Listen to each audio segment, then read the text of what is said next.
আসসালামু আলাইকুম।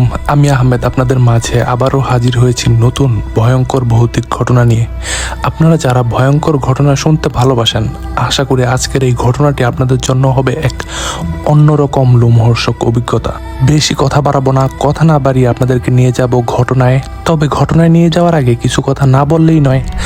আপনারা যারা ভৌতিক ঘটনা শুনতে ভালোবাসেন, অবশ্যই আমার এই চ্যানেলটিকে সাবস্ক্রাইব করে আমার পাশে থাকবেন, আপনাদের সাথে রাখবেন এবং আপনাদের মনে আমাকে জায়গা দিবেন। আমি আপনাদের জন্য প্রতিনিয়তই নতুন নতুন ভয়ের ঘটনা নিয়ে হাজির হব এবং আপনাদেরকে নিয়ে হারিয়ে যাব এক অন্যরকম ভয়ের দুনিয়ায়। তো আপনারা যারা আমার চ্যানেলটিকে সাবস্ক্রাইব করেননি, দ্রুত সাবস্ক্রাইব করে ফেলুন প্লিজ, এবং বেল আইকনটিও চেপে দেবেন এবং আমার এই ভিডিওটিতে একটি লাইক দিতে ভুলবেন না। আর ঘটনাটি কেমন লাগলো অবশ্যই তা কমেন্ট বক্সে জানাতে ভুলবেন না। আর কথা বাড়াবো না, চলুন আপনাদেরকে ঘটনায় নিয়ে যাই।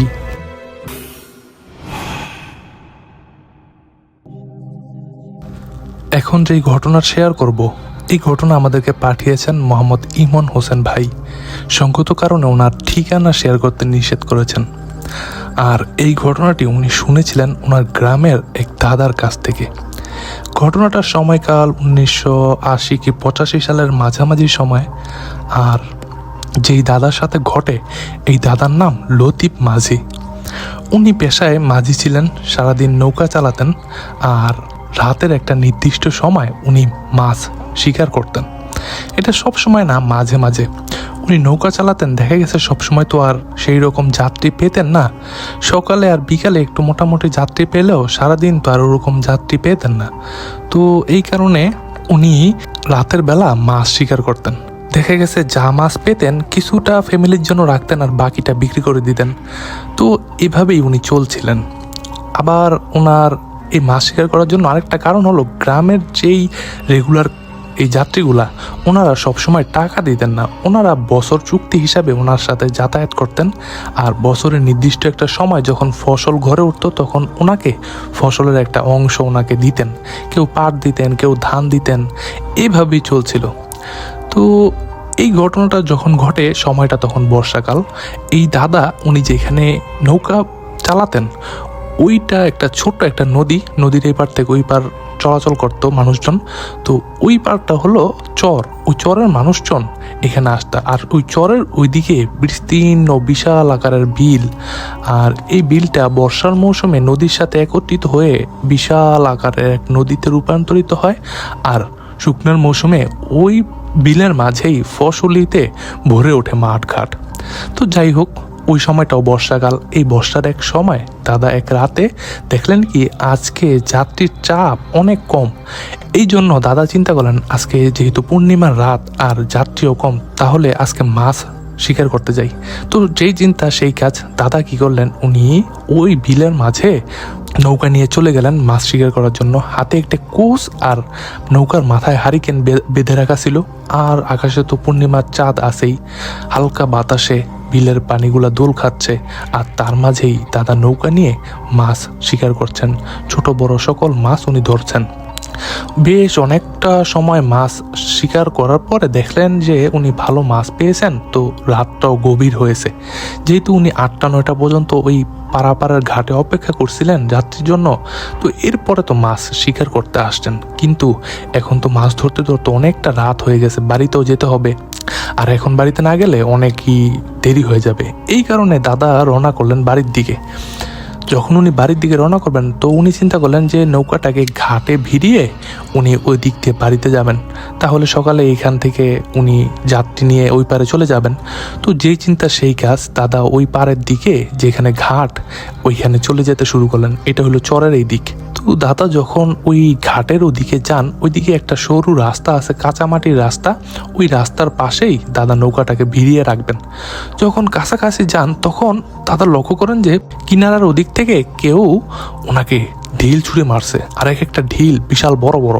আর এই ঢিলগুলা ওনার আশেপাশে এসে পানিতে ধপাস ধপাস করে পড়ছে, কিন্তু কোনো একটা কারণে নৌকার মধ্যে পড়ছে না। দাদা দূর থেকে দেখছেন যে ওনাকে লক্ষ্য করে কেউ ঢিল ছুঁড়ছে। দাদা তো ওই গ্রামের স্থানীয়, দাদাকে এই রাত করে কে ঢিল ছুঁড়ে, এটা তো দাদার একটা রাগের কারণ হয়ে যায়। দাদা চিন্তা করে কে রে ঢিল ছুঁড়ে, দেখতে হবে আজকে। এই চিন্তা করে দাদা তাড়াতাড়ি নৌকাটা নিয়ে কিনারের দিকে ভিড়তে গেলেন। কিন্তু উনি কিছুটা কাছে যেতেই চাঁদের আলোতে লক্ষ্য করলেন জিনিসগুলা দেখতে বামন আকৃতির আর কালো কুচকুচে, আর এগুলা স্বাভাবিক কোনো মানুষ না, এগুলা দেখতে অনেকটাই ভয়ঙ্কর। আর এগুলা দাদাকে লক্ষ্য করে ঢিল ছুড়ছে। এটা দেখে দাদা ভয় পেয়ে যায়, আরে বাপরে, এটা তো স্বাভাবিক বিষয় না। দাদা চিন্তা করেন, এই চিন্তা করে দাদা ভাবলেন যে এইখানে নৌকা ভিড়ানো যাবে না, আরেকটা ঘাট আছে, ওই ঘাটটা আবার ওই গ্রামের ঈদগাহের সাথে। দাদা চিন্তা করলেন ওইখানে নৌকাটা ভিড়িয়ে রাখবেন, আর ওই জায়গা থেকে ওনার বাড়িটাও কাছে। তো যেই চিন্তা সেই কাজ, দাদা আবার নৌকাটাকে বিলের মাঝে নিয়ে গেলেন। মাঝে যাচ্ছেন, কিছুটা সময় নৌকা চালানোর পর হঠাৎ নৌকাটা কিছু একটা সাথে তপাস করে একটা বাড়ি খেলো, এরকম দাদার কাছে অনুভূতি হলো। তো দাদা লক্ষ্য করলেন নৌকাটাকে উনি কোনোভাবেই সামনের দিকে আগাতে পারছেন না। অনেক জোরে জোরে বৈঠা চাপছেন, কিন্তু নৌকাটা কোনোভাবেই সামনের দিকে আগাচ্ছে না। একটা পর্যায়ে দাদা নৌকাতে একটা লগি ছিল, এই লগি দিয়ে নৌকাটাকে খুঁচিয়ে সামনের দিকে আগানোর চেষ্টা করলেন, কিন্তু না, মনে হচ্ছে নৌকাটা এই যখন বর্ষাকাল শেষ হয়ে যায়, মাটি ভেসে ওঠে, তখন নৌকা আটকে যায়, এরকম মনে হচ্ছে যেন নৌকাটা মাটির সাথে আটকে গেছে। দাদা এটা দেখার জন্য এই প্রান্ত থেকে ওই প্রান্ত যায় নৌকার, আর হারিকেনটা নৌকার মাথায় নিয়ে উনি দেখতে থাকেন যে কিসের সাথে নৌকাটা আটকালো। দাদা যখন মাথাটা নৌকার পানির কাছে নিয়ে এসেছেন, তখনই দাদা লক্ষ্য করলেন যে পানির নিচ থেকে কি যেন বুটবুটি টাইপের উঠছে, বাবলস, আর এগুলা অনেকটা জায়গা জুড়ে উঠছে। আর এর মাঝে পানির নিচ থেকে হঠাৎ একটা লাশ ভেসে উঠলো, সাদা কাফনে মোড়ানো একটা লাশ, কিন্তু লাশটার চেহারা দেখা যাচ্ছে না। দাদা এটা দেখে আটকে উঠলেন, পিছন দিকে সরে আসলেন, আর এরই মাঝে দাদা লক্ষ্য করলেন চাঁদের আলোয় এই পুরো বিলের মাঝে লক্ষ লক্ষ হাজার হাজার লাশ। দাদা বেশ ঘাবড়ে গেলেন, উনি একদম জমে গেলেন ওইখানে, ওনার মুখ দিয়ে দোয়া দ্রুত বের হচ্ছিল না, এমন একটা অবস্থা। তারপরও দাদা জোরে জোরে আল্লাহর নাম নিতে শুরু করলেন, আর একটা পর্যায়ে উনি নৌকাটাকে জোরে জোরে চালানোর চেষ্টা করলেন, কিন্তু উনি নৌকাটাকে এখনো লাড়াতে পারছিলেন না। দাদা জোরে জোরে আল্লাহু আকবার বলে বিলের মাঝে চিৎকার পারছেন, দাদা দোয়া দুরুদ পড়ছেন, যা পারেন উনি পড়ার চেষ্টা করছেন, কিন্তু কোনোভাবেই নৌকাটাকে সামনের দিকে আগাতে পারছেন না। একটা পর্যায়ে দাদা ওই বিলের মাঝে জোরে জোরে আজান দিতে শুরু করেন। আজান দেওয়ার এক পর্যায়ে ওই জিনিসগুলা হঠাৎই একদম সব মিলিয়ে গেল, আর পুরো বিলটা আগের মতো সব কিছু একদম হয়ে গেল। আর এরপরেই নৌকাটাও মনে হলো একটা ঝাঁকি খেয়ে নৌকাটা পাতলা হয়ে গেল। এরপরে দাদা নৌকাটাকে চালিয়ে সেই ঈদগাহের মাঠে উনি নৌকাটাকে ভিড়িয়ে বাড়িতে চলে গেলেন। বাড়িতে গিয়ে ওই রাতের মতো আর খাওয়া দাওয়া না খেয়ে দাদা গোসল করে ঘুমিয়ে গেলেন। দাদিকে আর এই ঘটনা বললেন না। পরের দিন সকালবেলা দাদিকে বললেন যে রাতের বেলা এরকম এরকম ঘটনা ঘটছে, আর এই ঘটনা ঘটার কারণে আমি ওই নৌকার যে মাছগুলা ছিল এই মাছগুলা আর বাড়িতে আনি নাই। কারণ দাদা বুঝতে পারছিল যদি এই মাছগুলা বাড়িতে আনে তাহলে হয়তোবা কোনো একটা ক্ষতি হতে পারে। কারণ দাদা তো আগের কালের মানুষ, উনি অনেক কিছুই বুঝতে পারতেন। কারণ উনি যেহেতু রাতের বেলা বিলের মাঝে মাছ শিকার করতে গেছেন, আর এই ঘটনা ওনার সাথে ঘটছে, তো দাদা চিন্তা করেন এই মাছের জন্যই হয়তোবা ওনার সাথে এই ঘটনা ঘটছে।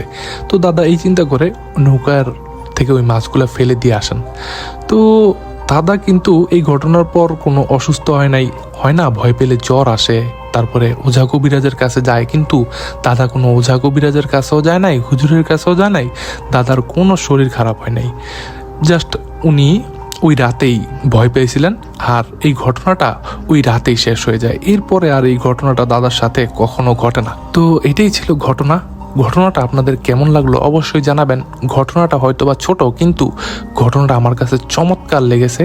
ইমন হোসেন ভাই চমৎকার একটি ঘটনা পাঠিয়েছেন, অসংখ্য ধন্যবাদ। এবং আশা করছি আপনার কাছ থেকে আরও ঘটনা পাবো, এবং লিসেনার আপনাদের কাছ থেকেও আশা করছি ঘটনা পাবো। আপনাদের কাছে যদি এরকম ভয়ঙ্কর ভৌতিক ঘটনা থেকে থাকে, চাইলে আমার কাছে পাঠাতে পারেন, লিখে অথবা রেকর্ড করে আমাকে ঘটনা পাঠিয়ে দিতে পারেন horrorbanglatales@gmail.com এই ইমেল ঠিকানায় অথবা আমার হোয়াটসঅ্যাপ নাম্বারে। আমার হোয়াটসঅ্যাপ নাম্বারটি নিচে ডেসক্রিপশন বক্সে দিয়ে দেওয়া আছে। আর প্রিয় লিসেনার, এখনও পর্যন্ত যারা আমার এই ভিডিওটি শুনছেন বা দেখছেন, অবশ্যই আমার ভিডিওটিতে একটি লাইক দিয়ে দিবেন এবং আমার চ্যানেলটিকে যারা এখনও পর্যন্ত সাবস্ক্রাইব করেননি, অবশ্যই আমার চ্যানেলটিকে সাবস্ক্রাইব করে দিবেন। এমন নতুন নতুন ভয়ের ঘটনা পেতে, লোমহর্ষক ঘটনা পেতে অবশ্যই আমার সাথে থাকবেন, আমাকে অনুপ্রাণিত করবেন লাইক কমেন্টের মাধ্যমে। আর আমাদের একটি ফেসবুক গ্রুপ রয়েছে, চাইলে সেখানে গিয়ে আপনি পোস্ট আকারে কেমন টাইপের ঘটনা শুনতে চান তা আমাদেরকে জানাতে পারেন।